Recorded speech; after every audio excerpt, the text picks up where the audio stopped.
Tariffs reaching 155%? Rare earths withheld? A meeting in South Korea?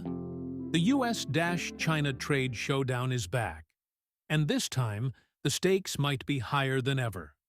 Who really needs whom, and how will the stock market react? President Trump says from November. First, the US will impose an extra 100% tariff on Chinese goods, pushing some duties to as much as 157%. The two nations trade hundreds of billions every year, so any escalation threatens wide-ranging supply chains and corporate profits. China processes about 70% plus of the world's rare earths and nearly all advanced magnet manufacturing.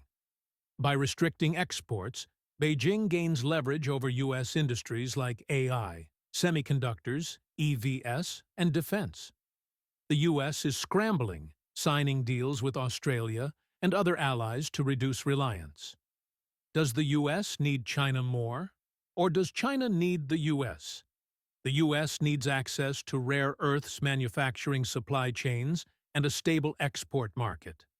China needs Western technology, access to U.S. markets, and to manage capital outflows.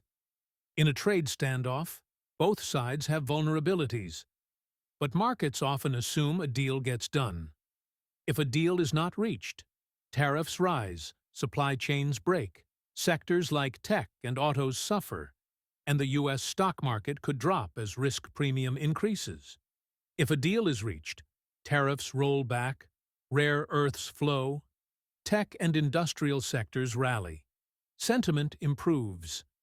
The market seems to be pricing in a deal, but uncertainty remains high.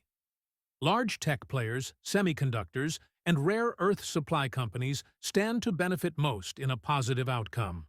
Winners in a deal scenario include semiconductor equipment and chip makers, rare earth miners and magnet manufacturers, manufacturing auto EV, OEMs, and suppliers, technology firms reliant on China supply chains.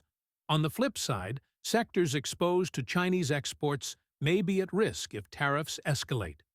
A lot is on the table: tariffs, rare earths, chips, supply chains, and tech dominance. The US-China trade clash isn't just economic, it's strategic.